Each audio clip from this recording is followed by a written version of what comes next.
Hola, hola. Hola, hola, hola, hola. ¿Cómo estamos? Pues feos. Ah, como decía, creo que Alejandro Rivera, ambos dos. Ah, bueno. Oye, que por cierto, muchos de los errores que se dicen que uno hace aquí en México por hablar con vistes, hiciste y cosas de ese Con la tipo, S final. en España es muy normal. Pues no O- sé si sea normal, porque no he estado en España.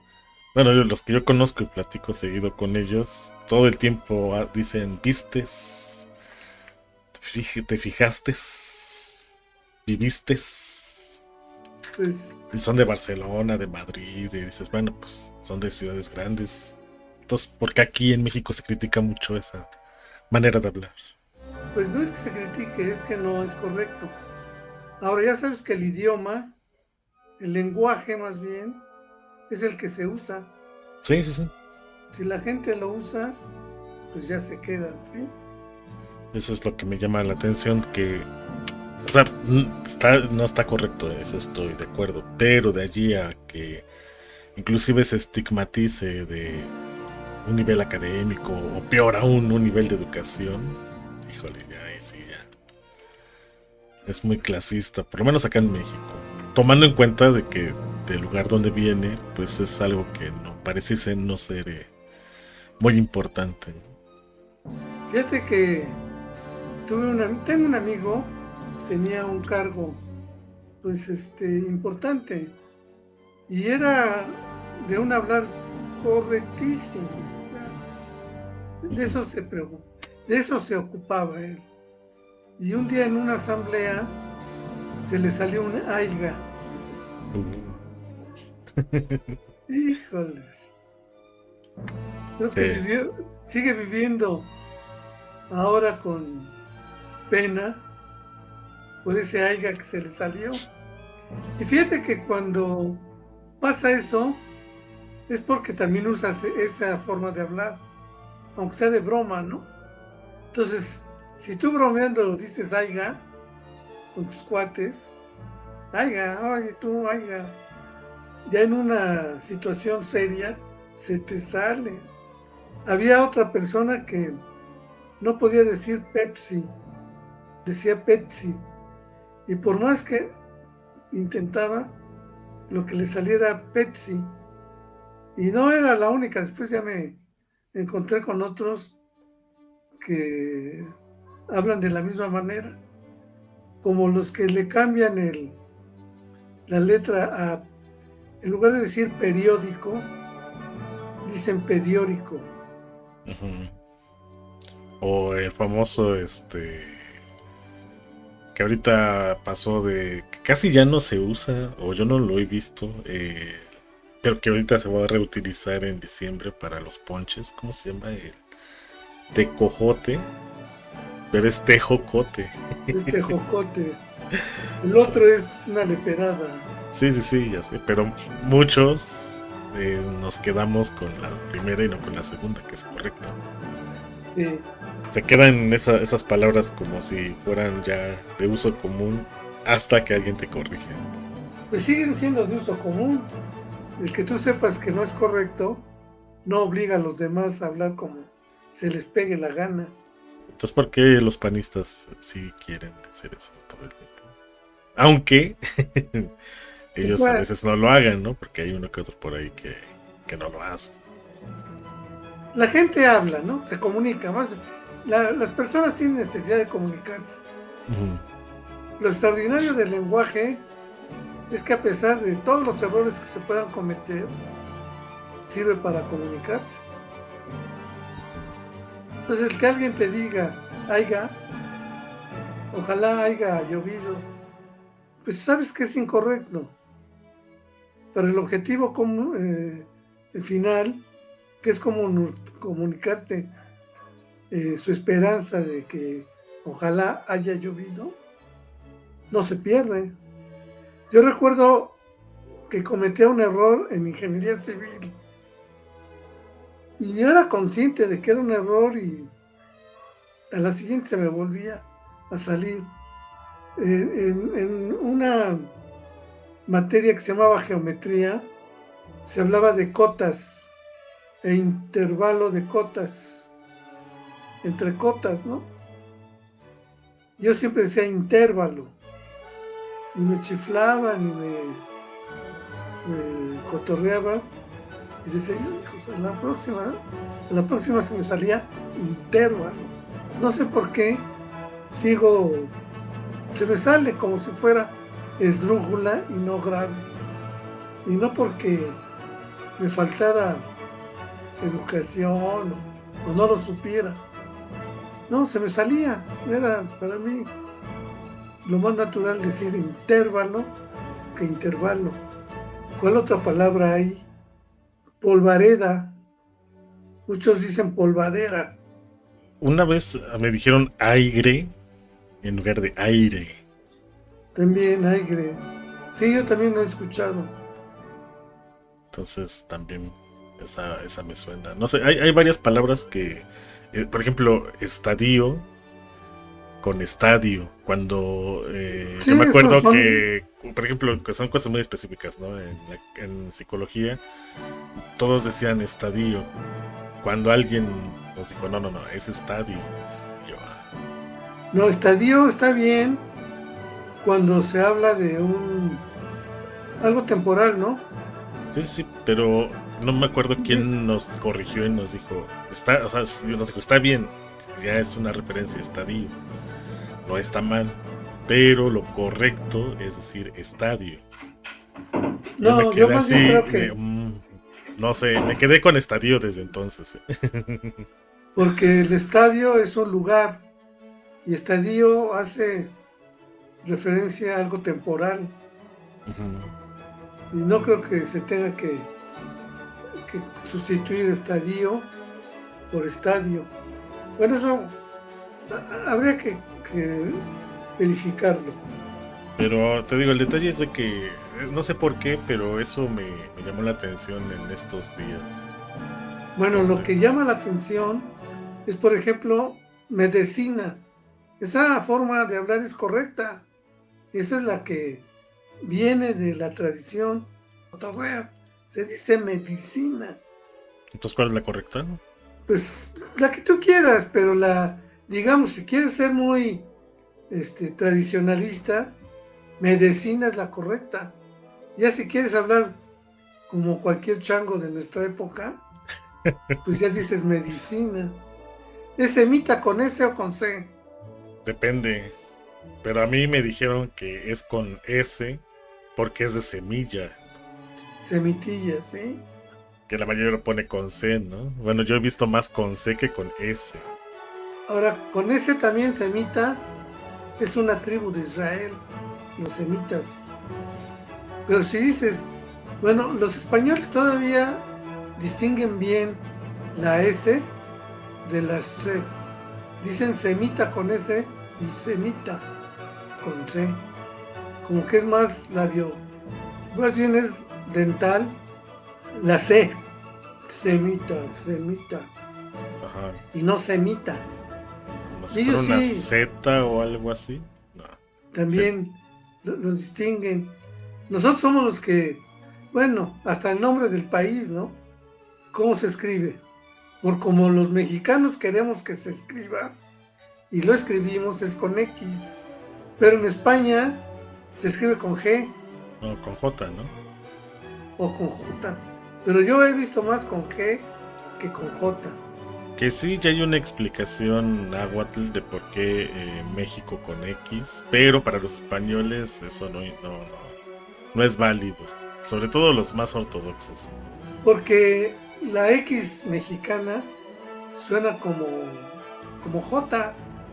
Es como una México. J, es una especie de J gutural, algo muy parecido al francés, esa X, pero ya lo hemos españolizado como J.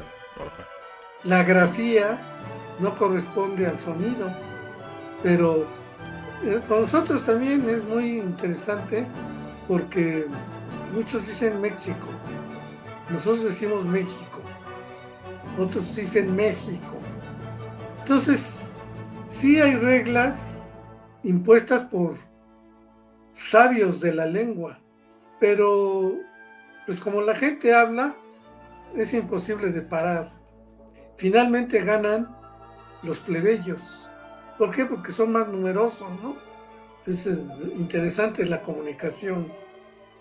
Fíjate, son 24 letras. Bueno, cuando yo era niño, eran 26, porque la CH era che. Hoy no hay la letra che, sino hay una letra C y la otra H. Y había otra letra doble que era la doble L. A mí también me la Entonces había, enseñaron, era como, bueno, a mí me la enseñaron como she, la primera, y sí, esta que mencionas como eye, para diferenciarla de la y, o la y. sí, como es. Entonces se pronuncia callar. Y ahora si quieres deletear, callar, tienes que decir C-A-L-L-A-R.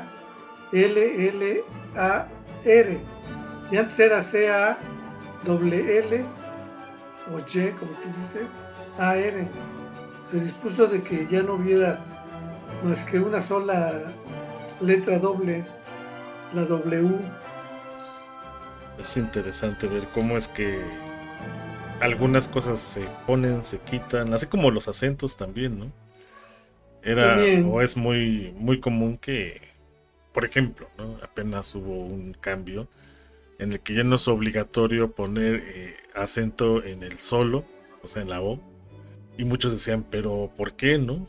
O sea, si hay una diferencia entre el solo con acento y solo sin acento.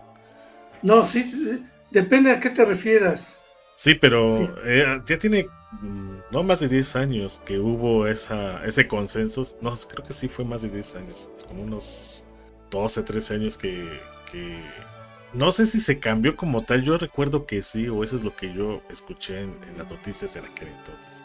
estoy solo, Ajá, exacto. sin acento. Ujú, Solo que llueva, lleva acento, de solamente, que es adverbio, ¿no? exacto. Entonces sí hay un por qué se debe de acentuar. Claro, En solamente y sin acento es cuando se habla de soledad, o sea, solo. ándale, sustantivo. Ujú. Entonces sí hay un porqué, pero me acuerdo que en aquel entonces hubo ahí una controversia. Ya no supe en qué quedó, la verdad, pero digamos que fue de lo último que me acuerdo que hubo ahí un intento de cambio. Donde hubo un cambio que se eliminó, o se puede poner o no el acento, en la palabra periodo. Periodo o periodo.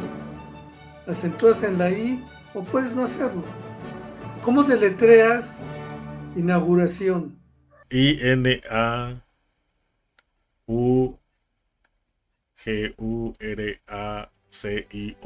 acento en la O, N. Porque muchos omiten la primera U en No. lugar de inauguración, inauguración. Ah, mira. No, pero sí lleva la U, ¿no? Bueno, ajá, pero algunos lo No, por omiten. eso, Ujú, correcto, es la que lleve la U. ujú. Por eso te pedí que lo deletrearas. Oye, ya no hacen esos concursos de deletrear, ¿verdad? En las escuelas. Pues se han perdido muchos de esos ejercicios que tenían que ver con la retórica y la gramática, Ujú. con el arte de hablar y escribir correctamente. Creo que en otros países sí, ¿eh? Sí, yo he Por lo visto que menos, sí, en algunos, hasta en inglés, por ejemplo, yo me acuerdo que en series de hace 10, 15 años, y no sé si actuales, pero creo que sí también. Es un concurso que lo aplaude muchísimo, ¿no? El deletrear, deletrear, deletrear. Y aquí en México lo veía en telenovelas, pero ya de cuando yo era por lo menos adolescente. Ahorita yo no he visto ninguna que en, hagan esa referencia. en tu segunda vida, Pero es que yo siento que sí es importante el deletrear. Bueno, por lo menos para tener más afianzada una palabra, como por ejemplo esta que pones de inauguración, yo creo que sí es importante. fíjate que, claro, estoy hablando de mi experiencia. Cuando niño había una materia que se llamaba caligrafía. Ujú. ¿Y qué te enseñaban? A escribir bellamente. O sea, no bastaba con escribir bien, sino de una manera bella. Entonces te ponían ejercicios para mover la muñeca. Circulitos, líneas horizontales, verticales, y montones, montones de hojas, una y otra vez. Y luego circulitos, pero que se fueran desplazando de izquierda a derecha. Ya que tenías entrenada la mano, te decían cómo tenías que hacer cada letra. La forma de escribir era, al final parecía como árabe, cuando lo hacías manuscrita. Mi hijo no puede traducir mensajes con esa letra. Yo digo, ¿cómo no? Mira, ¿no? Y además, como no son separadas las letras, sino es todas las letras forman parte de una palabra, sin hacer espacio, pues sí, parece como árabe a veces, esa manera de escribir. Pues eso se perdió. Yo recuerdo que en primero, creo que hasta cuarto año, la ortografía. Hasta cuarto año, la geometría, cosa que ya no existe tampoco.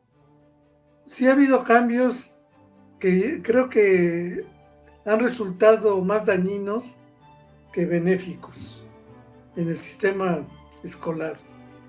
Y todavía he visto 2 o 3 películas gringas donde el concurso es de oratoria.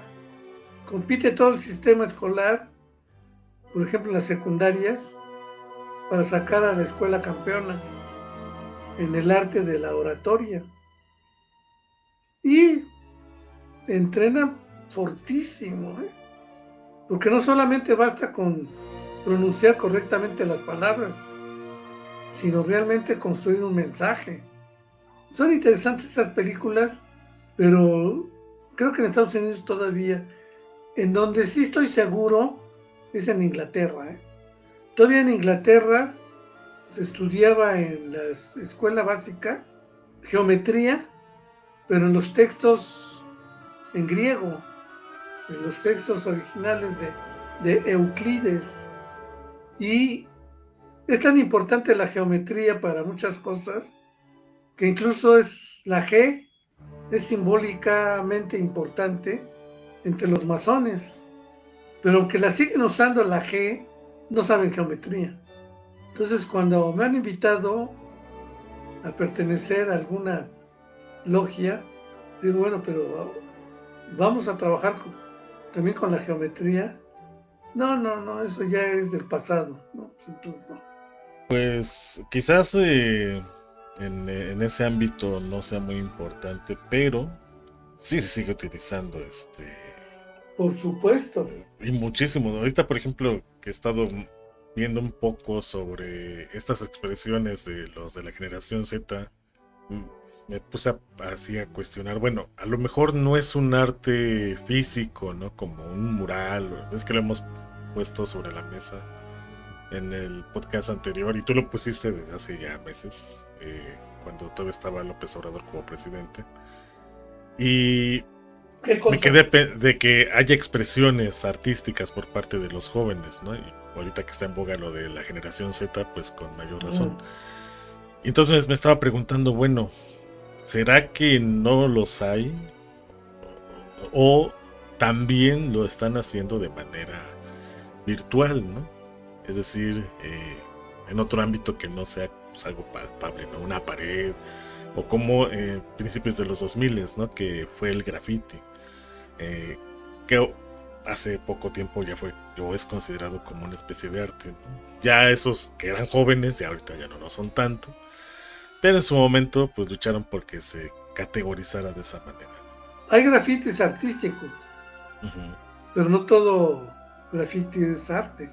Ah, no. O sea, sí, hay unos que son unos rayones que de plano no sabes qué es. Como... Bueno, sí tiene su significado, claro, son sobre mensajes. todo para delinquir, sí. cada símbolo da una información específica a otro grupo o al mismo grupo para decirle dónde sí y dónde no pueden estar, con quiénes hay conflicto, e incluso pues si hay algún inmueble vulnerable en el cual puedan ejercer esta acción, ¿no? Pues sí, de entrar a robar a ese lugar, ¿no? Entonces, sí tiene un simbolismo, sí tiene un lenguaje, sí tiene un código, ¿no? Pero no es arte. Son para otro tipo de objetivos. Bueno, no importa.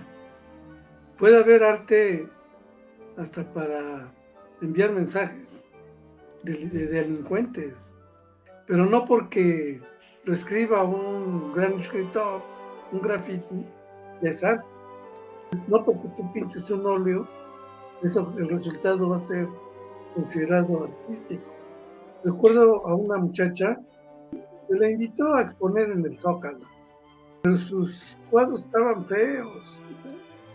Y nadie se atrevía a decirle, oye, eso no es arte, porque los que pintan cualquier cosa, por el solo hecho de pintar se creen artistas, ¿no? En su mayoría. Entonces, oye, eso no es arte. Ay, bueno, para ti no, pero para mí sí. Claro. Entonces un día expuso 3 cuadros y pasó un señor y se queda viendo uno de ellos y pregunta, oiga, ¿y cuánto cuesta ese? ¿Cuál? Pues ese. Y lo señala y le dice, le dio un precio. Dice, pero ¿qué incluye? No, pues todo. No, lo que me interesa es el marco. Bueno.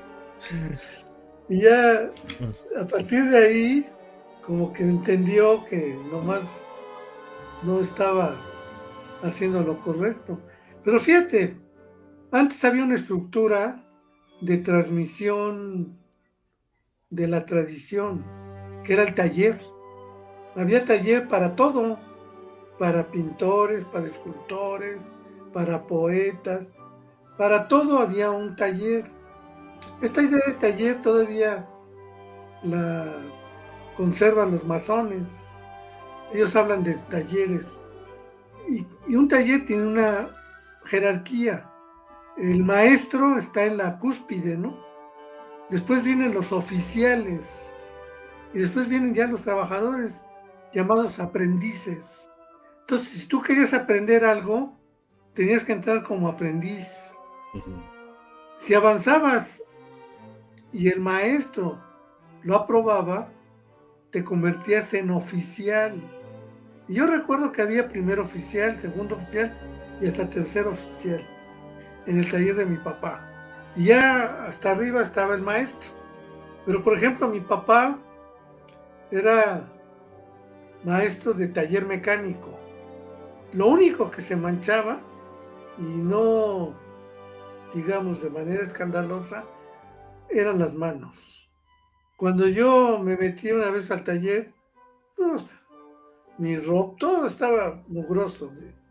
Pues es que tomas los fierros y manchan. Y si no sabes, pues te manchas todo. Y mi papá nos pasaba revista al terminar el día y a mí, vámonos, aquí no se mancha la ropa. Yo decía, no, es que no se puede. A ver, yo tengo la ropa manchada, ¿no? A ver, tú, sus oficiales, ¿tienen la ropa manchada? No. Hay que saber trabajar sin mancharse la ropa. Y eso es una habilidad. Los aprendices tenían que someterse a una disciplina que a veces no era muy tolerante, ¿eh? Si después de un tiempo nomás no agarras la onda, te corrían. No puedes ocupar un lugar que otro que sí quiera aprender lo pueda ocupar, ¿no? Y recuerdo que todo comenzó a descomponerse porque todos los aprendices tenían que estar en el seguro social. Y ya el taller de mi papá no podía sostenerse poniendo a todos los aprendices en el seguro social. Incluso había talleres, por ejemplo, de relojeros, en donde un aprendiz pagaba por aprender. Pero con esto del seguro social, los aprendices tenían el derecho, está bien, ¿no?, a seguro social, y había que pagar una cuota. Entonces ahí empezaron a desaparecer los aprendices, por lo menos de esos aprendices que les costaba trabajo aprender, que finalmente aprendían, pero se llevaba más tiempo que otros. A los que aprendían rápido, pues eso sí, luego, órale. Porque digamos que desquitaban su salario, ¿no? Y cualquier oficial podía poner su taller y convertirse en maestro. Y era digamos, una comunidad que aceptaba esa estructura, ¿no? La autoridad no viene de arriba hacia abajo, sino de abajo hacia arriba. Los de abajo tienen que reconocerle al de arriba que tiene ciertas virtudes que ellos no. Y por lo tanto, por eso es el maestro. Sabe hacer cosas que ni los oficiales ni los aprendices saben, y que además les enseña. No solamente les dice o les decía cómo se hacían las cosas, sino les mostraba cómo se hacían. Entonces yo recuerdo que decía, a ver, quítate, mira, fíjate bien lo que voy a hacer, decía mi papá. Ya le enseñaba, hacía las maniobras que requería cierto trabajo, y le decía, ¿ya te fijaste bien cómo fue? Entonces cuando llegaban trabajos donde se podía experimentar un poco, pues ponían ahí a hacerlo a los aprendices. Ya al final el trabajo era para los oficiales, y si las cosas eran muy difíciles, la bronca era del maestro. Y ahora que leo literatura sobre el arte, sobre todo en la pintura, también funcionaban los talleres, ¿eh? Incluso un aprendiz muy hábil casi pintaba el cuadro completo, casi. Ya nada más el maestro detallaba y firmaba. Por eso muchas obras atribuidas a ciertos personajes ahora más bien son acompañadas. Esta pintura fue hecha en el taller de fulano de tal. O dicen pintura atribuida a Sután. Pero nunca había una obra que fuera hecha por una sola persona. Nunca. Ahora tampoco. Ahora aparentemente alguien puede hacerlo solo. Por ejemplo, un cuadro. Si tiene suficiente dinero, va a una tienda a comprar, pues, lienzos, pinceles, colores, etcétera, etcétera, ¿no? En el pasado no había tiendas que se dedicaran a eso. El lienzo lo preparaban, pues, ciertos aprendices que estaban aprendiendo a preparar lienzos o paredes. Había otros que hacían los pinceles, otros que salían a recolectar piedras, flores para hacer los colores. Y con esta idea de los alquimistas, que era una química práctica, hacían sus combinaciones, ¿no?, hasta lograr el efecto que querían, ¿no? Por eso es muy difícil que una obra antigua, al ser reparada, quede como la original, porque no saben cómo fueron hechos los colores, ¿no? Todo esto tiene su asegún, como dice el clásico, ¿no? Tiene sus asegúnes. Estaba escuchando con la música, ¿no?, que sí has oído el canto gregoriano, ¿no? Sí. Ves que es plano, es una línea, que de pronto a alguien se le ocurrió, aunque fuera la misma melodía, pero ponerla en dos líneas. Una avanzaba 3 segundos y comenzaba el otro, y así se fueron combinando las cosas. pero a la hora de ir a otro lugar para que un coro hiciera lo mismo, pues costaba mucho trabajo. Entonces empezaron a desarrollar la escritura musical. Entonces ya con la partitura o las partituras ya ibas a donde quisieras, y si la gente sabía interpretar eso, lo hacía, ¿no? Y comienza a desarrollarse la polifonía, muchas voces. Por ejemplo, un grupo de rock muy bueno para la polifonía fue Queen. Tiene muchas obras que parecen óperas, ¿no? Pero eso no hubiera podido ser posible sin la escritura musical. Y esa sí es una aportación europea. Los chinos, la música antigua se hacía de memoria. Hay una película que habla de la tercera sinfonía de Beethoven. Y ahí se ve cómo es que es presentada esa sinfonía ante el Señor, el que patrocinaba a Beethoven. Y el detalle de las películas que me llamó mucho la atención es que llegaba Beethoven con su auxiliar, con todas las partituras de los violines, de cada instrumento, ¿no? Pero no ensayaban.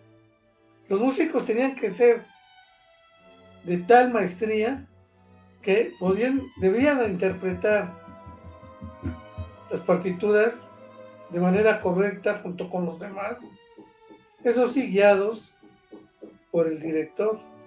Y hay una escena en la que todo el mundo protesta porque dicen que lo que está haciendo Beethoven no es música, es ruido. Y les llama mucho la atención y protestan por ello, de que en lugar de un corno hubiera 3 cornos. Es decir, con uno su sonido es tan potente que basta. Ahora 3 van a opacar todo lo demás. Pues sí, pero no se van a tocar todos a todo pulmón, sino como está indicado en la partitura. Y toda la película es sobre cómo se crea esa sinfonía, que es la tercera, la llamada heroica de Beethoven. Bueno, en la Edad Media había talleres para escribir libros. Había un libro que era el original y había muchos copistas que copiaban ese libro, pues para tener en lugar de uno varios. Y por eso era el dictado en las escuelas. Como no era fácil conseguir un libro, pero el maestro lo tenía, entonces el maestro dictaba para que cada quien tuviera su libro. Solo así se justificaba el dictado. Pero cuando apareció la fotocopiadora, pues ya no tenía sentido dictar. Como ahora ya no tiene sentido el sacar apuntes, ¿no? Sino, ¿qué se hace ahora? Se sacan fotos. Si el maestro usa el pizarrón o usa cualquier otro recurso didáctico, se le puede sacar fotografía, ¿no? Y es muy fácil con un celular. Entonces aquellos que todavía creen en la fotocopia y en el dictado como únicos recursos, pues están mal. Hay una anécdota de un maestro que una vez llega a su clase y en lugar de que él dé la clase, prende su grabadora, ya había grabado la clase y ahí está, se va. Los alumnos tenían que escuchar lo que el maestro había llevado grabado. Así lo hace 1, 2, a la tercera, el maestro pone la grabadora y se va. Pero cuando regresa, ya había 40 grabadoras. La suya, que era la guía, y la de 40 alumnos, que también han llevado su grabadora para grabar lo que llevaba el maestro grabado. Entonces todos iban a echar relajo. Entonces, la misma desarrollo de las tecnologías En mi caso, va marcando, ¿no? En mi caso, antes yo todo lo hacía por escrito, todo. Hoy casi nada hago por escrito. Necesito un teclado para trabajar. Pero así como yo necesito un teclado grande, digamos, muchos, miles, millones de personas no requieren más que un teléfono celular, ¿no? Sí. Y desarrollan habilidad. Yo los veo en el transporte. Escriben rapidísimo, ¿no? Nada más usando los pulgares, ¿no? Bueno, que también tiene autocorrector, o sea, también tiene una Claro. Sí, y además hay palabras de reiterado uso que con una sola letra parece completa, ¿no? Sí, sí. O sea, a lo que me refiero es que el desarrollo tecnológico va modificando los aprendizajes y la manera de aprender. Por eso los adultos mayores nos sentimos a veces desconcertados. Y yo escucho la queja de que hay estos jóvenes de ahora son muy flojos. Uno lo dice y todos los demás lo repiten. Yo digo, no, ¿cómo? Lo que está en juego es la sobrevivencia de la humanidad. Si el 100% fuera flojo, pues ya estaríamos cavando nuestra tumba. Y no es así. Incluso recuerdo contenidos que yo aprendí de niño. Por ejemplo, el ciclo de una planta, ¿no? O las partes de una planta. Raíz, tallo, flor y fruto, ¿no? Y ahí tenemos que repetir. Raíz, tallo, flor y fruto. Y las 7 maravillas del mundo. Y cuando lo aprendíamos nos sentíamos muy fregones. Ya lo sé, ya lo sé. ¿A quién le interesa eso ahora?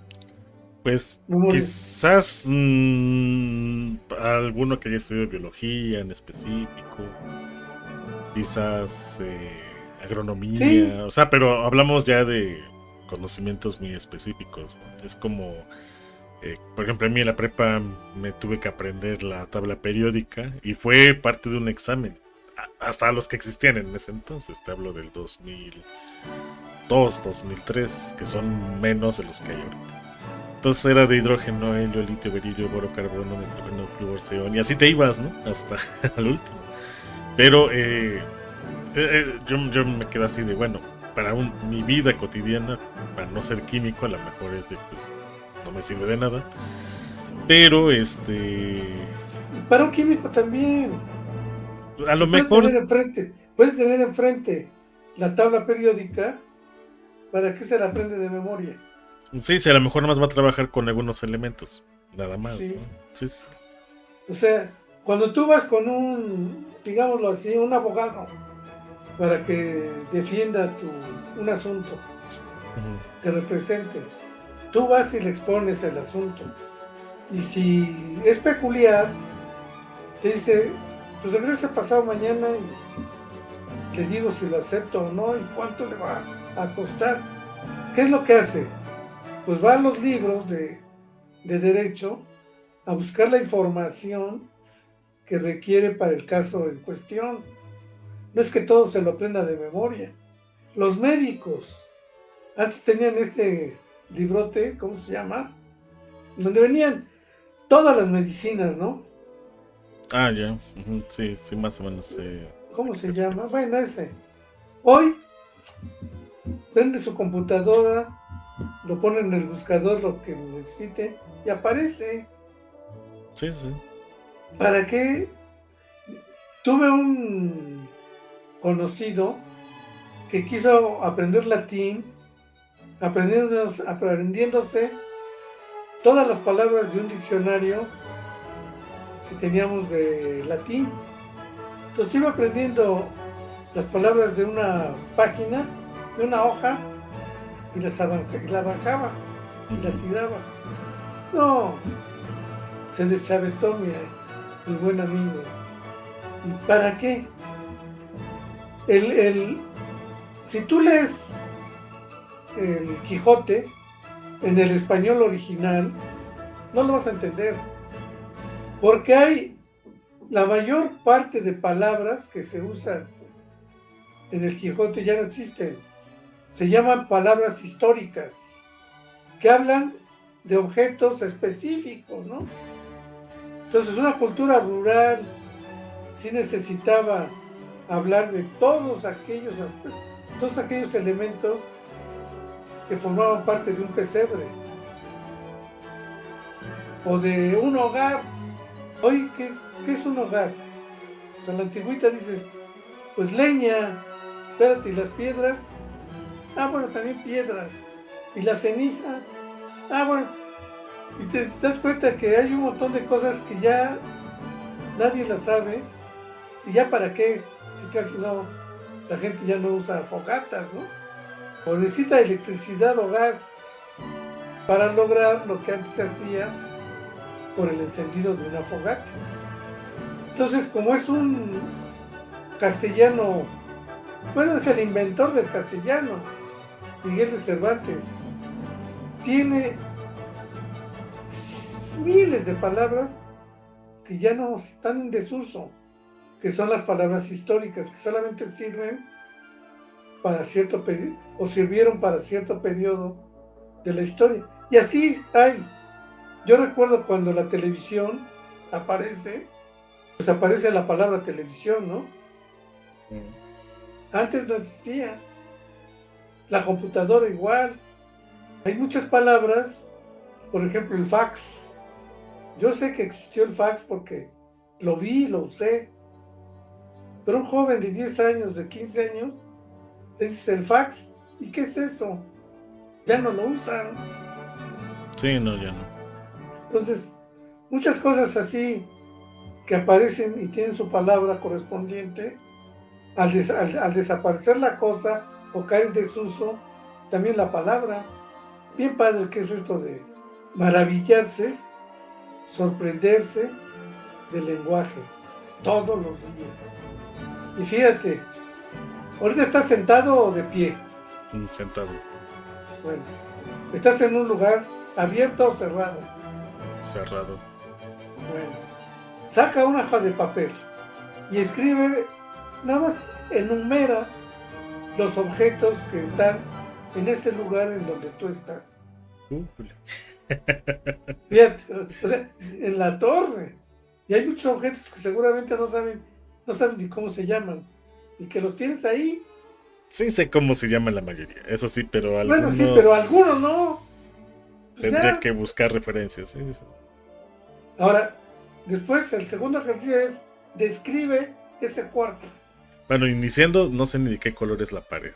Porque se ve como amarilla, pero a lo mejor es otro color en específico y no sé cuál es. Bueno, entonces empiezas a complicarte la vida, ¿no? Y es tu cuarto, ese cuarto que usas todos los días. Y alguien diría, no, te lo has de saber de memoria. Pues sorpresivamente no. Yo hacía en algunas generaciones les decía así a mis alumnos, a ver, tírense en su cuarto, ahí donde duermen, tírense boca arriba, observen todo, después se levantan y me escriben en una cuartilla, dos, lo que quieran, me describan su cuarto, qué hay en su cuarto. Pues algunos sí avanzaban, ¿no? Sí, ya sabes que quien logra hacer eso lo presume frente a los demás. No, yo soy pobre, tú no. Bla. Luego el siguiente ejercicio, hagan lo mismo. Tírense boca arriba y ahora me van a describir lo que no hay en su cuarto. ¿Cómo? ¿Sí? Lo que no hay en su cuarto. Pues todo el universo, pues escríbanlo. Que hay afuera, inmediatamente afuera de su cuarto, que haya fuera de su casa, que haya fuera de su calle, que haya fuera de la colonia, que hay más allá, así, como quieran, háganlo. Y pocos lo intentaban hasta que no, ¿y para qué? Pues para hacer un ejercicio de observación, de escritura, de evaluación. O sea, ustedes mismos se evalúan. Ahí la habilidad que procuraba desarrollar es la observación. Observen. Observar no es mirar. Observar no es ver. Ver es pura percepción. Ujú. Mirar es percepción con algo de intelecto.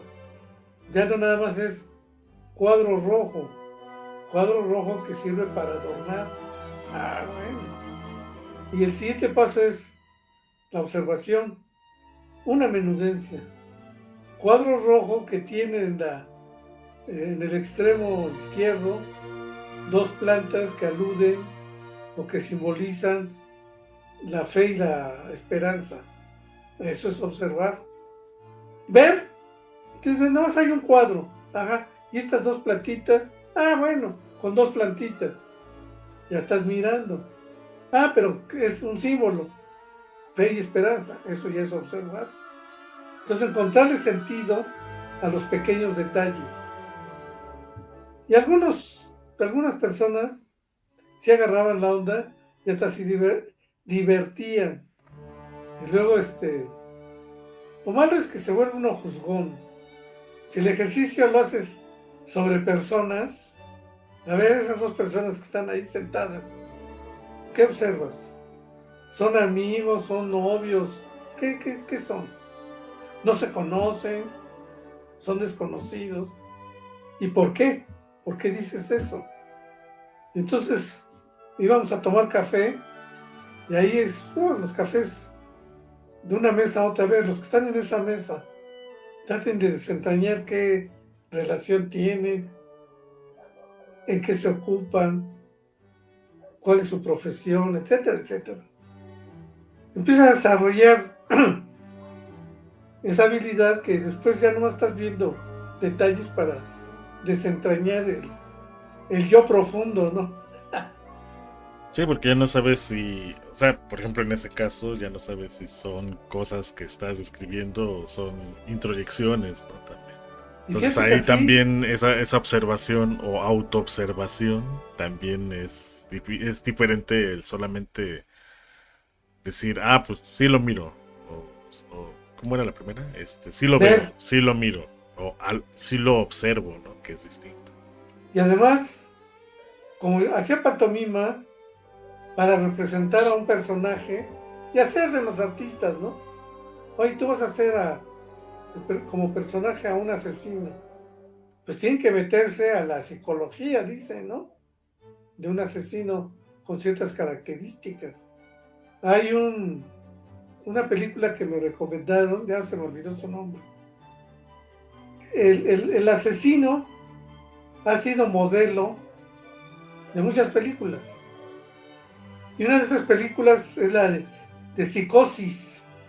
Entonces el asesino serial de la película de Psicosis, que es un personaje real, fue representado por Hopkins. Y parte de su preparación fue de participar en relaciones homosexuales porque su personaje era homosexual. Y claro, todo el tiempo, pues era la manera de trabajar de antes. Este artista estaba acompañado de psicólogos, ¿no? Para que no se pudiera descontrolar, para que no se descontrolara. Pero también hizo su papel, que después ya no lo querían contratar porque todo el mundo lo asociaba a ese personaje maldito. Y ya, se acabó su carrera. Y recuerdo que eso sí me decían mis maestros. Hay dos escuelas para la representación artística en las artes teatrales. Una es la formal. Te describen el personaje y tú simulas que eres ese personaje. Pero siempre tienes el control, no. Estoy representando, no soy el personaje. Pero hay otra escuela que decía, no se trata de representar, se trata de serlo. Esa escuela no hay que simular, sino hay que realmente serlo, no representas, eres. Tiene un récord de suicidios, ¿no? de actores y actrices que no superan los traumas de ciertos personajes, ¿no? Provocados por representar a ciertas personas. Y tú dices, ¿y quién hace mejor trabajo? Pues de los dos lados, ¿eh? De los que viven el personaje como los que lo representan, hacen buenos trabajos, convincentes, te engañan. Pero obviamente que te engaña más el que representa, ¿no? Porque está representando algo que no es. El otro asume que lo es. Entonces ya dejó de representar artísticamente. Bueno, había muchos debates en torno a esas posturas radicales, ¿no? ¿Cómo la ves? Pues que los sentidos a veces, bueno, son nuestro primer filtro, ¿no? Con aquello que está afuera. Pero sí necesitamos un gran lente que eso se construye dentro de nosotros. Por eso es importante ahorita lo que mencionabas del lenguaje. Para poder observar, no solamente mirar, o mejor dicho, no solamente ver ni solo mirar.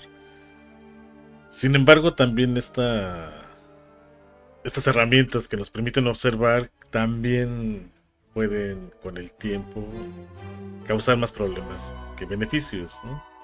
Por eso es que todo el tiempo se tiene que estar cuestionando, todo el tiempo, desde teorías que uno va construyendo, creencias que uno va construyendo, conductas que uno va...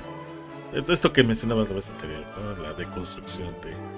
Pero, ¿hasta qué punto está uno dispuesto a renunciar a muchas cosas que, pues, uno ya no quiere cambiar? A lo mejor no es que no se pueda. Algunas quizás, ¿no? Pues, no se puedan, ¿no? Pero las que sí están dentro de un proceso de desaprender, pues en muchas ocasiones uno se resiste. Y creo que esto no tiene que ver absolutamente nada con edad, nada, sino que tiene que ver mucho con algo que no sé si llamarle costumbre, tradición, pero que cuando se superan, a veces a uno como que extraña, ¿no? Ahorita, por ejemplo, mencionábamos lo de un concurso de letrear, quizás un concurso de oratoria, quizás aprendizajes que ya muchos, no sé si dan por hecho que ya no deberían de aprenderse, o son obsoletos, o ya no ven la utilidad, o dan por hecho de que con un aprendizaje más estandarizado ya se engloba eso que ya se dejó de hacer.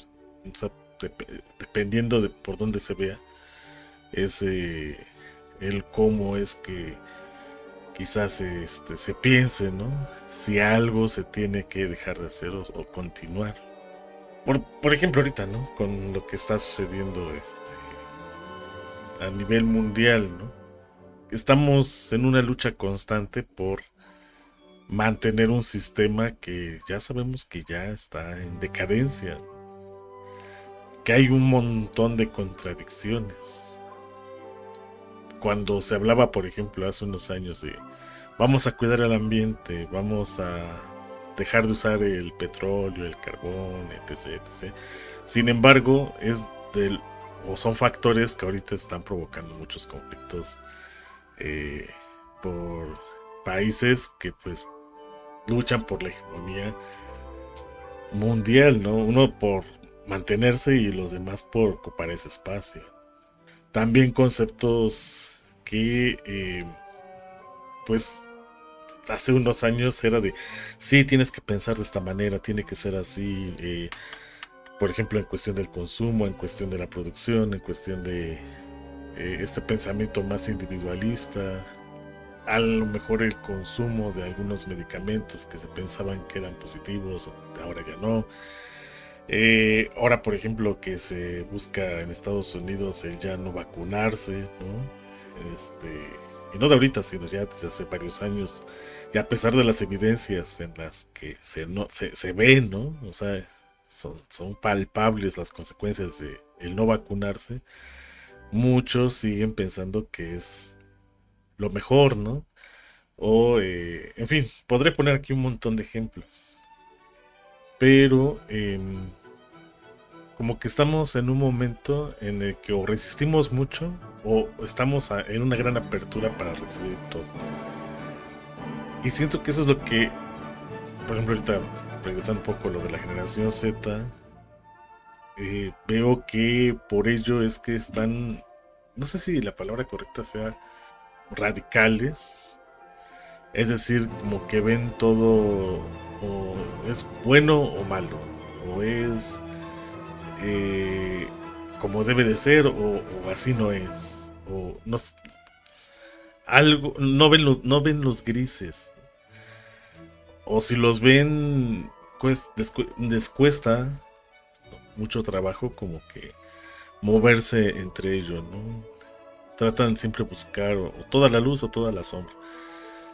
Entonces eso, o lo que yo vi por ejemplo ahorita en estos eh, eventos, desde lo de Nepal hasta lo que ahorita sucedió en México, es ver que hay algo que bien podríamos echarle la culpa, ¿no? A la pandemia, bien podríamos echarle la culpa a muchas cosas, ¿no? A la tecnología, este, algunos factores como lo que mencionaba yo la vez anterior, de que ya no se busca tener una autoridad en un salón de clases, sino un facilitador, que ahorita mencionabas. Sí, aunque se le cambie el nombre, quien lo convierte en autoridad siempre es el aprendiz, o sea, el proceso es de abajo hacia arriba, es el que le da ese estatus. Sin embargo, hoy ese concepto pues ya no se ve en muchos rubros donde antes era pues hasta cierto punto normal, ¿no? Hoy le dices a una persona maestro y a veces te cuestionas, bueno, maestro en qué, ¿no? Yo antes le decía maestro, por ejemplo, a alguien, a un peluquero, a un mecánico, a un electricista, a un herrero, a un carpintero, a quien me enseñó a leer, escribir, a quien me enseñó no sé, algo de artes, o sea, uno puede decir, tuve varios maestros en varias cosas, pero hoy yo no he escuchado a muchos decir, tengo un maestro, ¿no? Ahora tengo una herramienta que me permite saber cosas. eh, Ahorita que mencionabas lo de la escritura, sí hay una gran consecuencia de no escribir así con papel y lápiz. ¿Por qué? Porque sí hay una conexión directa muscular desde el cerebro hasta la mano y viceversa. Neuronal. No, pues es que las neuronas llegan desde el cerebro hasta la punta, Sí, la uña del pie, ¿no? más que muscular es neuronal.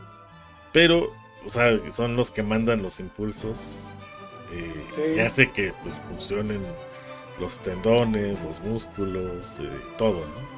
Entonces, este proceso para poder plasmar cualquier cosa con las manos, eso que se dice hoy manipular y que ha pasado a un concepto ya inclusive negativo, ¿no? Porque ya no es el uso palpable, sino el uso de ideas, creencias, pensamientos para poder manejar a la otra persona de manera disuasiva. Cuando sí se manipulaban las cosas de verdad, pues se creaban herramientas. Ahora las herramientas, claro, eso nos ha permitido crear lo que vemos ahora, que no son cosas al 100% palpables, pero que pues le damos nombre y por lo menos lo vemos plasmado en una pantalla, en esto que es lo virtual.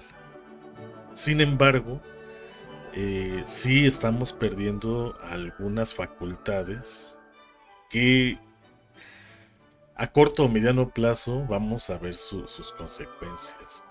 No sé si estés de acuerdo conmigo en ello, porque, por ejemplo, esto de escribir sí es necesario. Algunos todavía lo hacemos con el teclado, como bien mencionabas, ¿no? Sí necesitan el teclado. Hay unos que ni con eso, ahorita con la inteligencia artificial y por eh, la línea, por ejemplo en este caso de Microsoft, ¿no? con Windows, eh, específicamente Windows 11, donde quiere implementar la inteligencia artificial para tener todo en ese sistema operativo y prácticamente renunciar a todas las herramientas que tenemos ahora, que algunas son gratuitas, otras son de paga. Quiere abarcar todo, que lo que busca es que prácticamente no muevas un mouse, no tengas un teclado, no, no hagas más que decirle a la máquina, haz esto, escribe el otro, dime qué hay que hacer, o sea, todo, ¿no? Ya no tienes siquiera que tocar la máquina. Aparentemente con el diálogo ya ahí van implícitamente instrucciones. Y eso pienso, no sé, que más que beneficiarnos, nos va a perjudicar a largo plazo.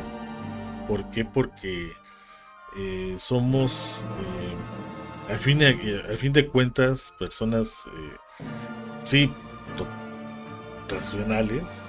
Eso es lo que nos diferencia de los demás, pero sí necesitamos esta parte de tocar las cosas, ¿sabe? O sea, yo me acuerdo, por ejemplo, había, no sé si existe todavía, este museo Papalote, o Museo del Niño en Ciudad de México. Me acuerdo que alguna vez fuimos en la preparatoria a Six Flags, fuimos ahí a estos juegos mecánicos hace algunos años, pero pues pasamos enfrente de ese museo. Pudimos bajar, pudimos entrar. Quisieron emular eso aquí en el planetario, aquí en Puebla, aquí en el cerro de Loreto, ¿no? Pero no se logró del todo. Allá, en esos años, o sea, te hablo de principios del 2000, pues todo era, o se buscaba esta cuestión de lo palpable, la experiencia a partir de los sentidos. Hoy, yo lo que sí observo es de que ya los sentidos son utilizados, pero ya en esta gran simulación, llamémoslo de alguna manera, en la que aparentemente ves, pero lo que está ahí no, no es una piedra, ¿no? O sea, quieres tocarla y no la sientes, aunque sepas que eso es una piedra. O que estás a 100 metros de altura, ¿no? Y que sientes el vértigo y hasta a lo mejor las náuseas y todo lo demás porque tu cerebro identifica que hay una profundidad en la imagen, pero no va a ser lo mismo que en una montaña rusa donde aunque no fueron 100 metros, quizás son 30 o 25 o 20 metros, ¿no? Pero esa fuerza G que sientes en el pecho y que hace que tiemble tu mandíbula y que se vaya hacia el pecho y que aparentemente dejes de respirar y todo, o sea, ya no está allí. Entonces, esas sensaciones pronto ya no se van a experimentar así como ahora el escribir, ¿no? O sea, eso es lo que, por ejemplo, esta semana me he puesto un poco a pensar. ¿Por qué? Porque todo pareciese que va hacia ese punto, ¿no? Entonces, si el conocimiento es la suma del saber y la experiencia, ¿cómo es que, digo, no en todas las ciencias, ¿no? Pero en algunas sí es necesario este sentir las cosas, ¿no? Es como los médicos. Hay muchos que ya con el solo hecho de que les describas lo que sientes, ya ellos aparentemente dicen, wow, tiene tal cosa, tómese tal medicamento. Ya no hay tantos médicos que hacían todo un ritual prácticamente de, a ver, siéntese, vamos a ver su respiración, vamos a ver las palpitaciones de su corazón, vamos a ver cómo están sus reflejos, a ver, observo el iris, ¿no? A ver cómo está su visión, ¿no? Si es que hay alguna catarata, si es que hay alguna molestia, si es que porque se puede ver un montón de cosas alrededor del ojo. A ver, saque la lengua, ¿no? Veamos su garganta. A ver, hagamos algunas flexiones. Veamos el equilibrio. A ver, voy a tocar el abdomen, ¿no? Para ver si hay algún dolor. Si hay, no hay, en qué parte. O sea, todo ese ritual que había antes, no, ya es hora de, ¿sabe qué? Vayas a hacer un estudio, ¿no? ¿Qué? Ah, pues una prueba de laboratorio, sangre, orina, un ultrasonido, un XYZ, que deberían de ser pruebas para comprobar una hipótesis que tú ya tienes hecha después de este ritual previo, y no para decir, con las pruebas que usted ya me trae, entonces ya voy a diagnosticar, ¿no? Tendría que ser al revés. Entonces hay ciertas cosas que pienso está perdiendo una gran capacidad del humano, que hoy vemos como un gran avance. Sí, pero ¿qué será? No sé, porque ni siquiera es para la tecnología. A veces yo lo que observo es de que es una manera de justificar un trabajo en el que, en lugar de hacerle redituable esto a un humano, se hace redituable a una empresa que produce una máquina que apoya al humano. No sé si me explico. Y lo que antes era una cuestión mecánica, una cuestión digital, ahora totalmente virtual, pues llega un punto en el que, y lo cuestionaba en algo que escribí apenas, de que el ser humano pronto deje de ser humano y haya una especie de, espero pronunciar bien la palabra, involución de nuestra especie, y no esta extinción como a veces pensamos, ¿no? O ese va a ser el proceso de extinción, el prácticamente perder la capacidad de la cual desarrollamos durante miles de años, no lo sé. Porque la inteligencia artificial, si es que subsiste de aquí al 2030, como hay muchos que están poniéndolo como una especie de meta, ¿no? Por cuestiones físicas, por cuestiones de almacenamiento, por tecnología palpable. Si es que se superan estas dificultades, pues entonces casi podríamos decir que llegó para quedarse. Entonces, ¿qué va a ser del ser humano? Porque lo ideal sería de, pum, pues vamos a ser sustituidos, ¿no? Quizás pasemos en lo que mencionabas la vez anterior, de vamos a tener partes artificiales, ¿no? Bueno, eso sería lo ideal, pero si ni siquiera a eso llegamos, entonces vamos a quedar solamente como un ratón de laboratorio en el que vamos a ser nosotros, en donde la inteligencia artificial haga pruebas después. Digo, es lo que hacemos nosotros, está bien, se lo heredaríamos, ¿no? Pero sería muy triste, ¿no? Digo, porque simplemente estamos buscando el ser, que aquí me hace ruido este concepto, eficientes. Que si no mal recuerdo, la eficiencia es hacer lo más posible con lo menos de recurso posible. O sea, hacer lo mismo con los recursos que haya, y si son los menos, mejor. Entonces, ¿cómo es que este concepto, pues a largo plazo, pues está cumpliendo, pero entonces el recurso que en teoría es humano, que es su creatividad, que es su capacidad motora, que es su capacidad de raciocinio, que es su capacidad, y hablaríamos un montón de cosas que son las que conforman el concepto de inteligencia, ya van a ser totalmente sustituidos por esto de la inteligencia artificial, quitando la parte romántica, que pues podría sonar lo que estoy diciendo. Aún así sería muy triste, ¿no? O no sé tú cómo lo ves, Tony. Pues como tú te expresas, estoy yo, pero digamos, no me sorprende. Estaba pensando en el analfabetismo. Cuando el papel era carísimo, pues no abundaba el papel. ¿para qué enseñar a muchos a escribir?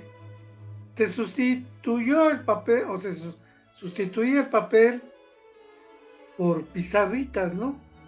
A mí me tocaron. Pero esto era una tecnología que no hubo 5 generaciones antes, o 4, no importa, en el pasado.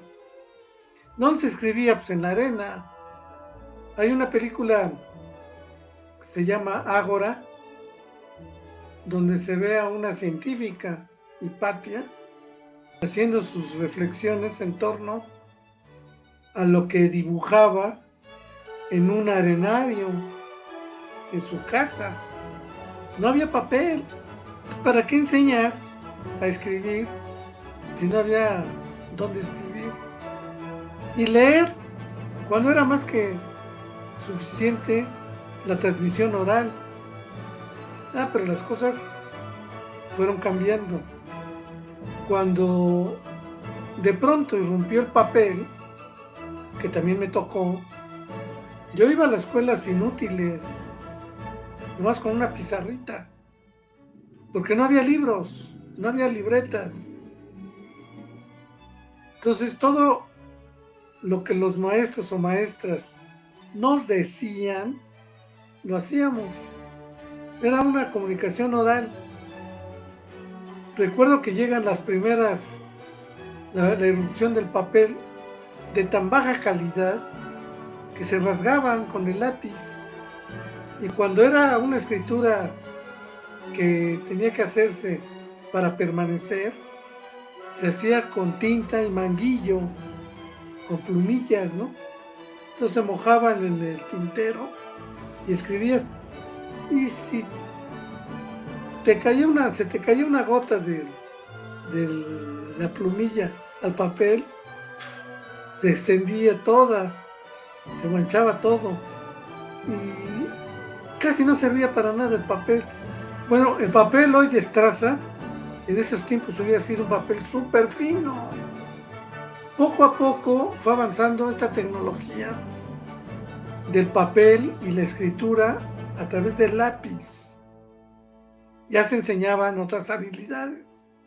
Las habilidades de poner en el papel, usando el papel y el lápiz, pues tus ideas, un mensaje, como se hacían las cartas o como se hacían los telegramas. Quien no supiera usar papel y lápiz y después interpretar lo que había en un papel, pues era un analfabeta. Ahora yo digo que un altísimo porcentaje no usa papel y lápiz. Ya son tecnologías que van de salida, ¿no? A lo mejor no salen del todo, pero ya son secundarias, ¿no? Frente a otras posibilidades. El otro día estaba leyendo un artículo que ni sé, ya no me acuerdo quién lo escribió, ni en dónde lo leí, pero hablaba de que era necesario impulsar una campaña de alfabetización en inteligencia artificial. Yo recuerdo haber utilizado el concepto de alfabetización computacional. Quien no supiera usar computadoras era un analfabeta con esta tecnología. Pues hoy, con el recurso de las inteligencias artificiales, porque son varias, quien no sepa usarlas, dicen, es un analfabeta en inteligencia artificial. Entonces hay que enseñar, hay que alfabetizar a usarlas.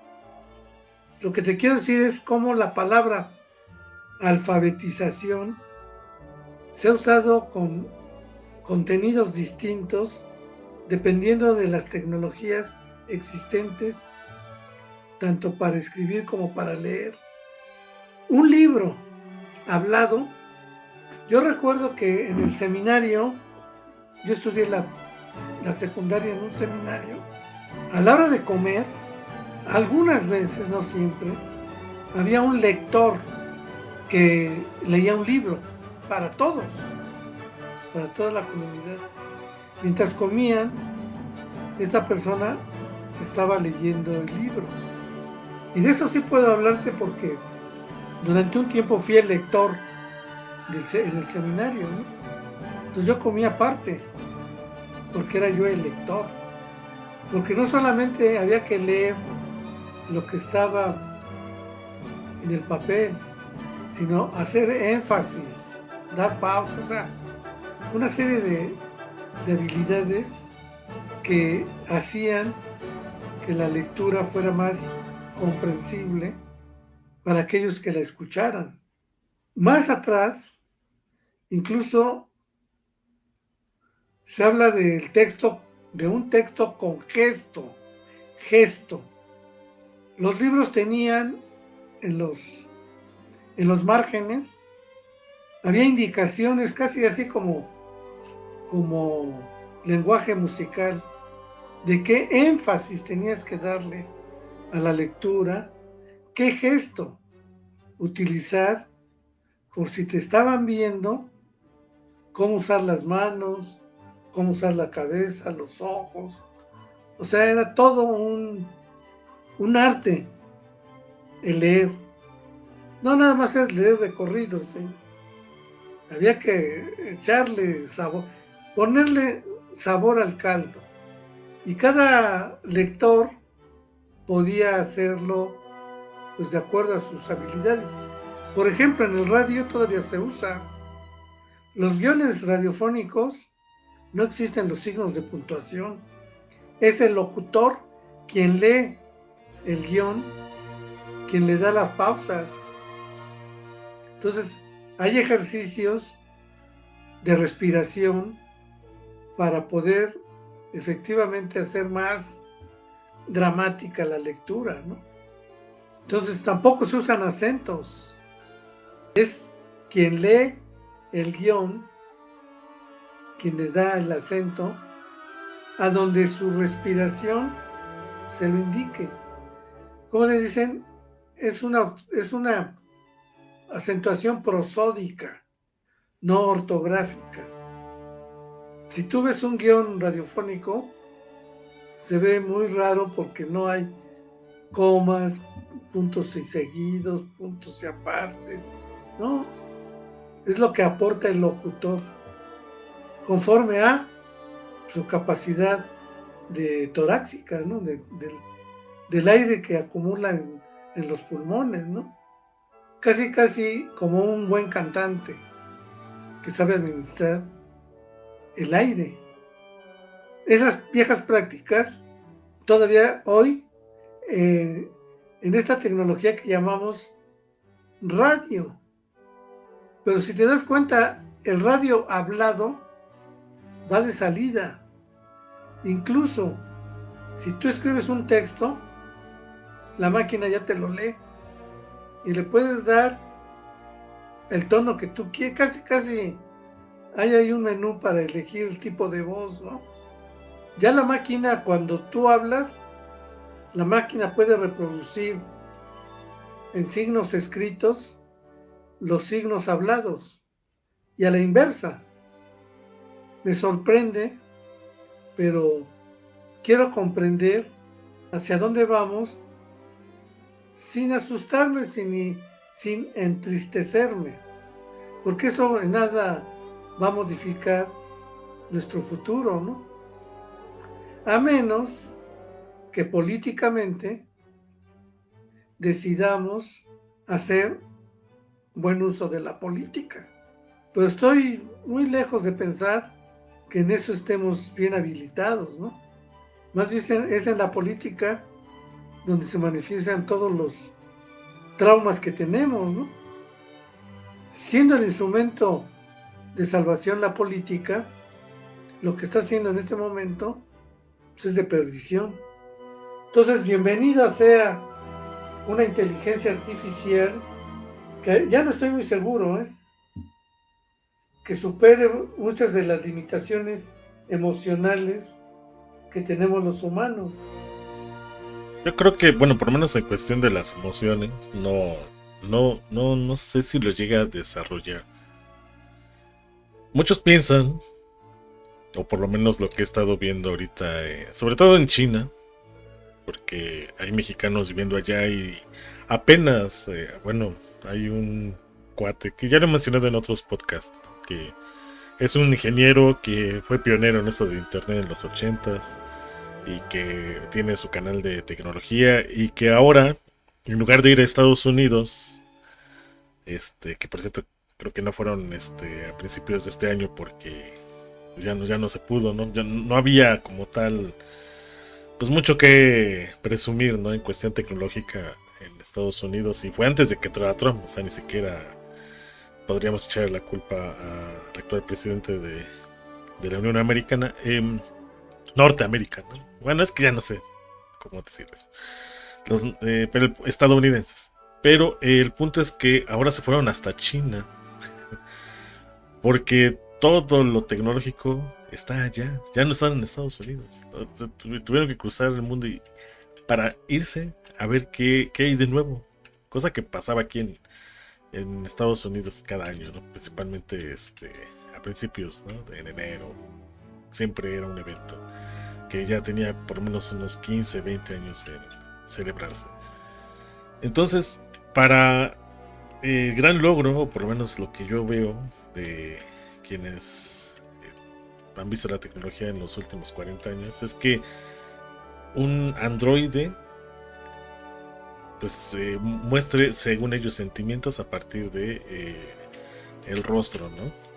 Es decir, que si muestra tristeza o si muestra cualquier cosa que haga aparecer una emoción, ya es un gran logro. Pero de ello, o sea, es decir, que por cuestión mecánica se vea en un rostro si alguien está triste, feliz, enojado, o que pueda copiar los movimientos del rostro del de frente que esté por medio de una cámara, que es loable, o sea, sí es un gran trabajo, sí es importantísimo. ¿Por qué? Porque pues está desarrollando estos sensores para poder identificar esto eh, en el humano y que la máquina pues de inicio lo copie y pues quiero pensar que lo ven como el primer paso para llegar a esto de las emociones, de los sentimientos. Ahora, de eso a que haya una racionalidad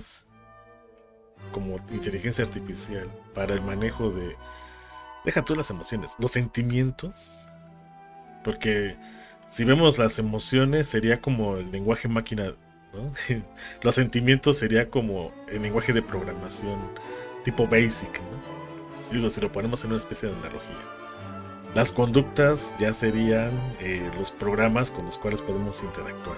Entonces, llegar hasta ese lenguaje máquina sería que cada máquina tuviera un propio código el cual difiera del otro. Es decir, que tendría que haber casi una inteligencia artificial por casi cada ser humano. Eso es imposible, por lo menos como lo observo hoy.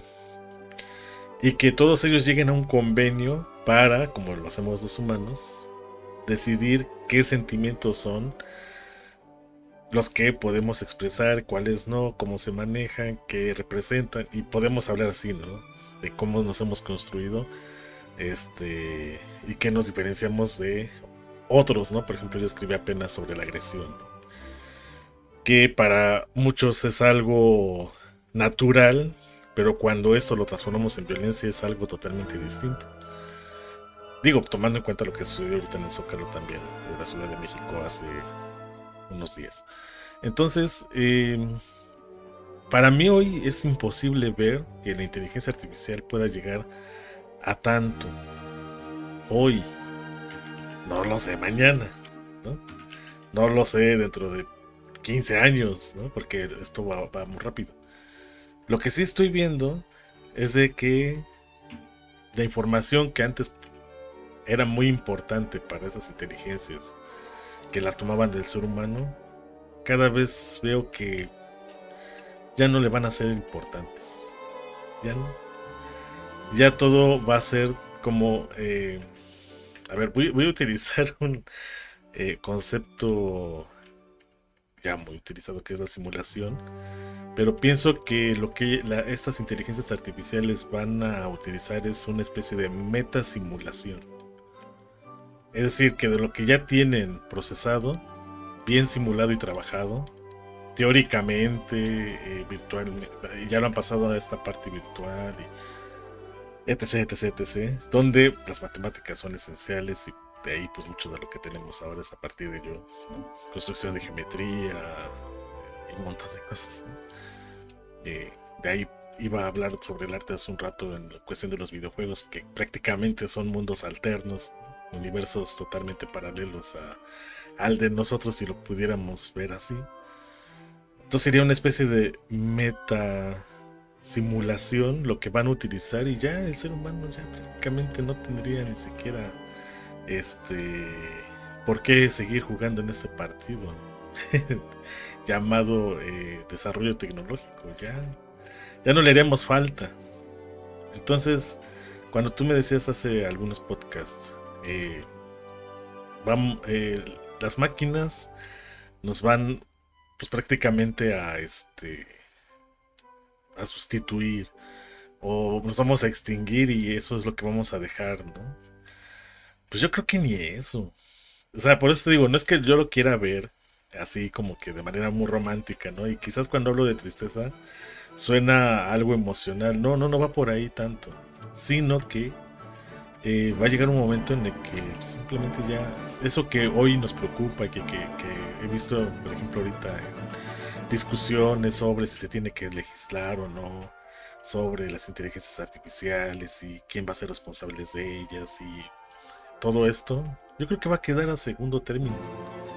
Ya ni siquiera va a haber una discusión sobre ello porque se supone que sería para proteger al humano de estas inteligencias y cómo es que estas van a convivir con el humano. Yo creo que ya ni siquiera va a ser necesario, ya no vamos a ser necesarios para ese tipo de inteligencias, ¿no? Entonces, este tipo de discusiones ya en pocos años, que bien podría ser lo que nosotros le llamaríamos ética, ¿no? Para ver hacia dónde vamos, ¿no?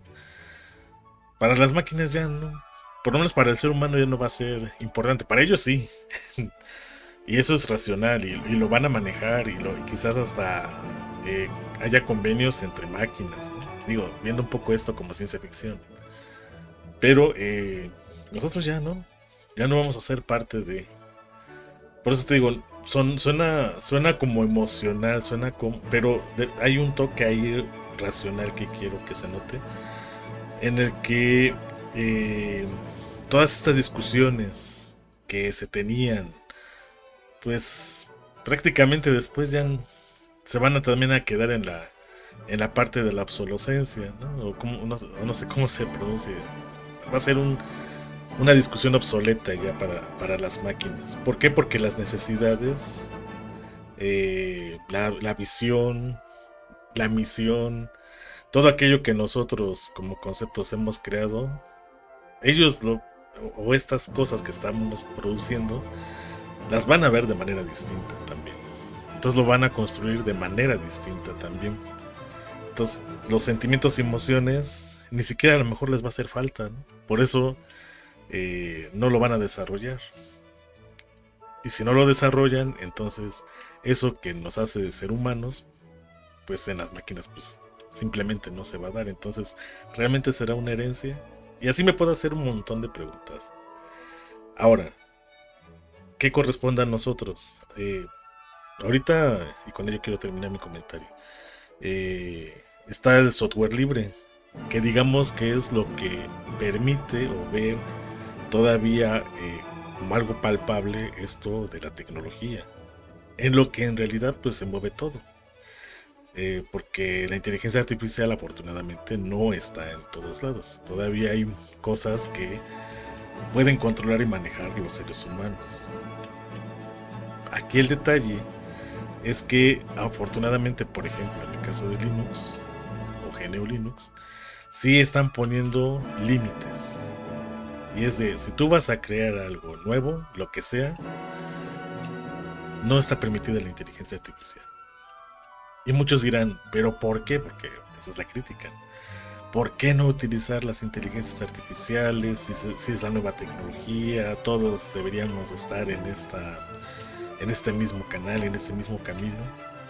pues si los que son para mí unos eruditos, porque todo el tiempo están manteniendo un sistema operativo funcional desde hace más de, que serán casi 40 años o más de 40 años, y que sí le saben a esto, por algo es que están poniendo ese límite. No lo están viendo quizás desde otras ciencias, donde podríamos verlo de manera distinta y quizás hasta verlo de manera ahí sí romántica o con otra visión completamente desfasada a la cuestión tecnológica de lo que son las inteligencias artificiales. Ya para que ellos digan, vamos a desarrollar esto otro sin inteligencia artificial, entonces significa algo, o por lo menos yo lo veo así, que muchos critican a los que dicen es que ya no quieren ser partícipes de esto, no lo quieren ser o lo cuestionan y no deberían de, a los que yo digo, creo que si lo cuestionamos, creo que sería lo mejor para todos, a que simplemente digamos, sí, venga la tecnología, aceptémosla como es y a ver qué pasa.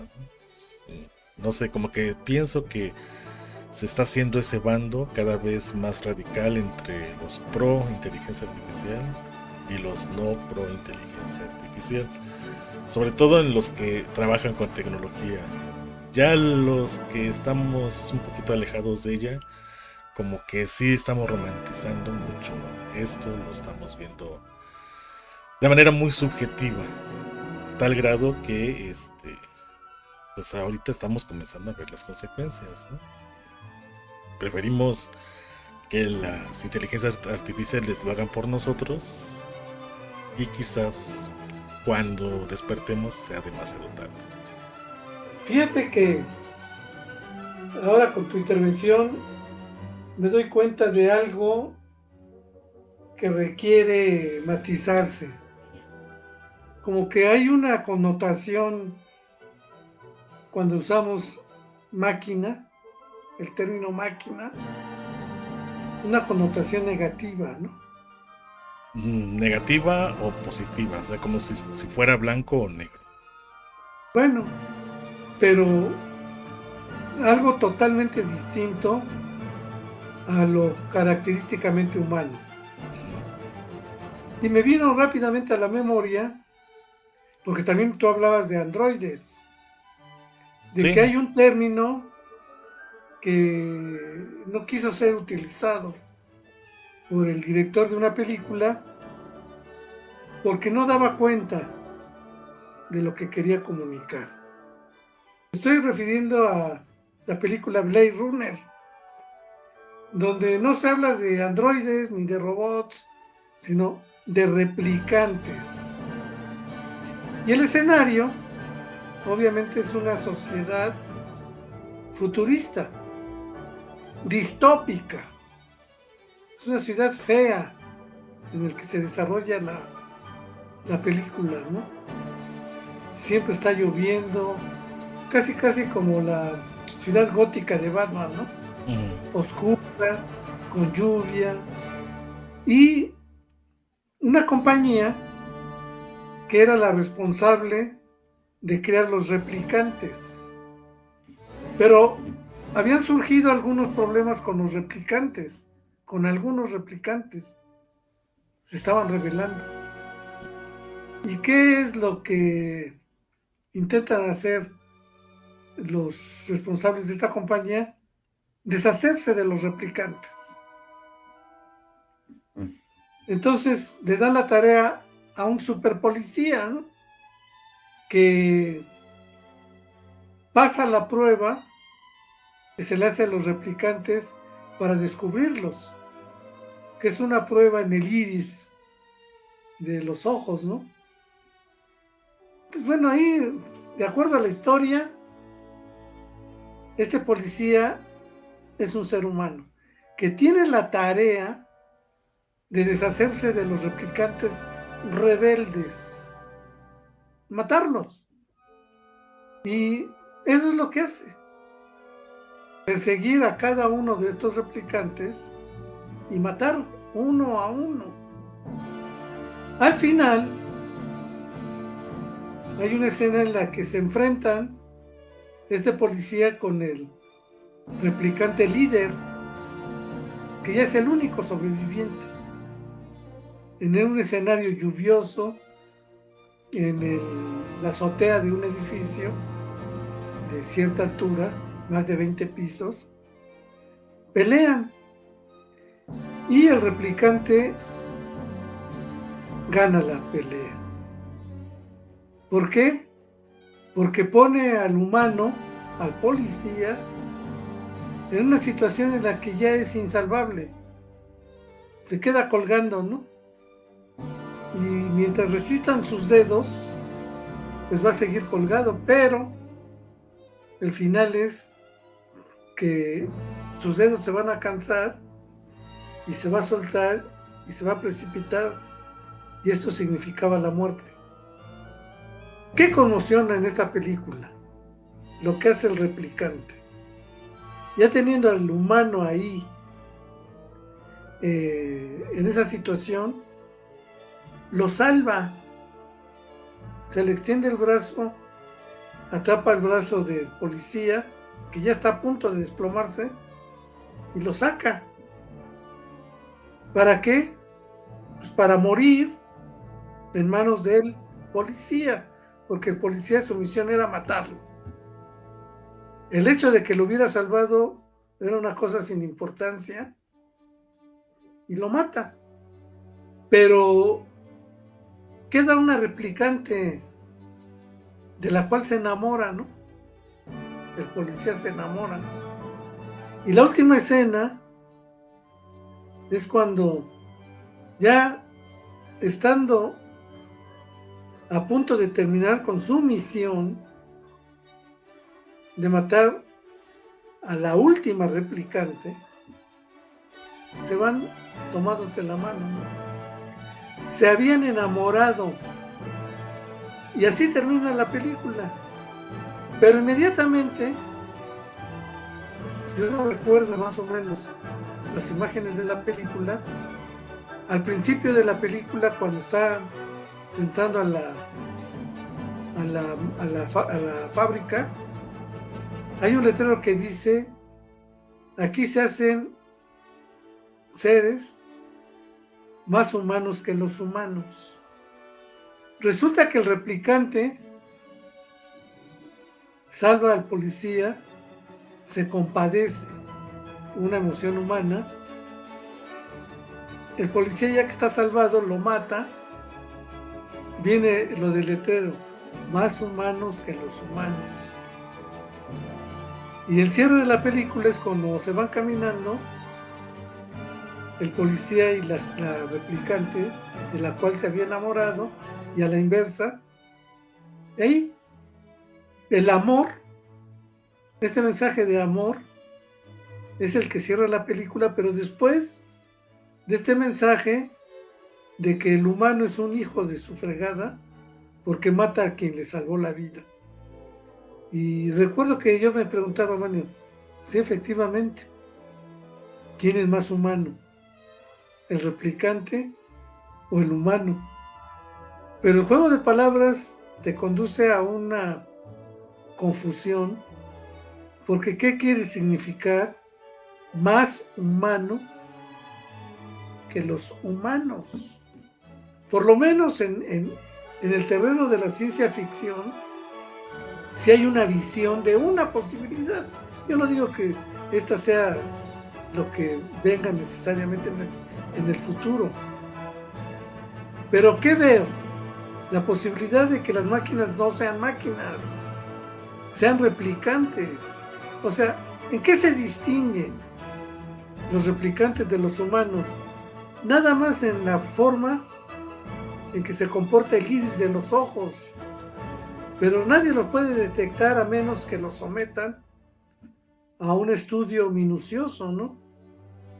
Mientras no se haga ese estudio, van a parecer humanos y van a poder convivir con los humanos, y haciendo todo lo posible por su causa, rebelándose a la política de exterminio que los humanos han decidido para con los de su especie, los replicantes.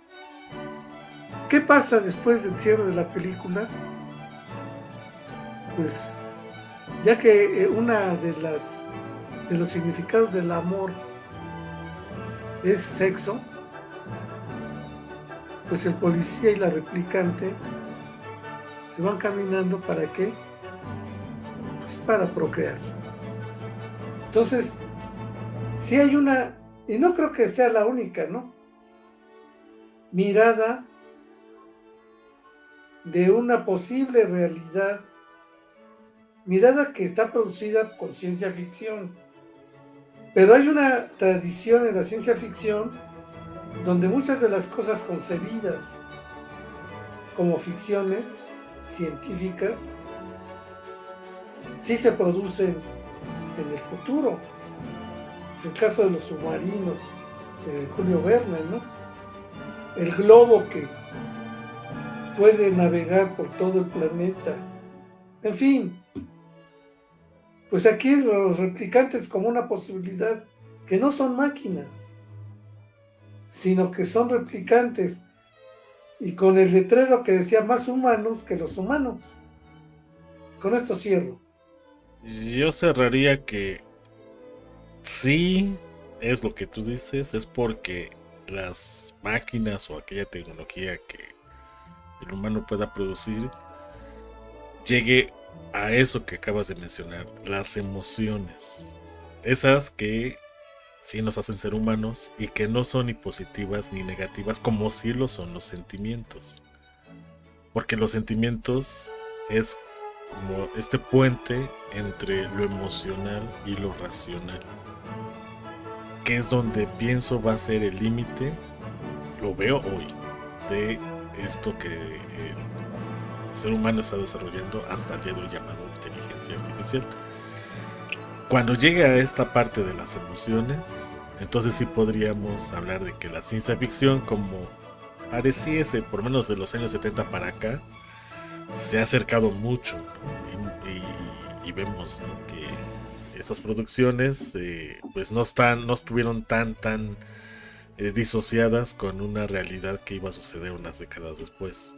Pero solamente sí, pienso yo, quizás suene muy radical lo que digo, pero solamente sí y sí, solo así manejan las emociones las máquinas, entonces podríamos hablar de esta película como lo más cercano a pensar que hay una esperanza de que las máquinas sean, como decía el eslogan, ¿no?, que aparece en la película, más humanos que los humanos, y entonces la convivencia, y que, bueno, de lo que escribí, te digo, este ejercicio de escribir me está gustando mucho. Me recuerda a lo que puse al final, ¿no?, donde entonces ahí la máquina sí ya va a ser responsable. Cosa que hoy pues se pone en discusión y que, digo, hay que hacerse, ¿no?, pero que todavía estamos a años luz de que se dé, a menos que pues esto se acelere demasiado con base en las emociones y no solamente en los sentimientos, que sería lo racional de una emoción. Con eso cierro.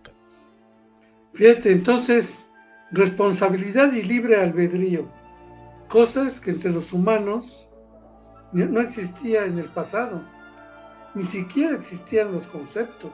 No.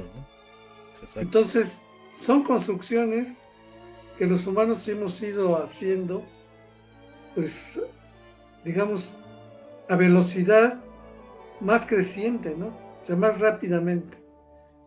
Pues bien, México, el árbol de los mil frutos, los esperamos la próxima semana.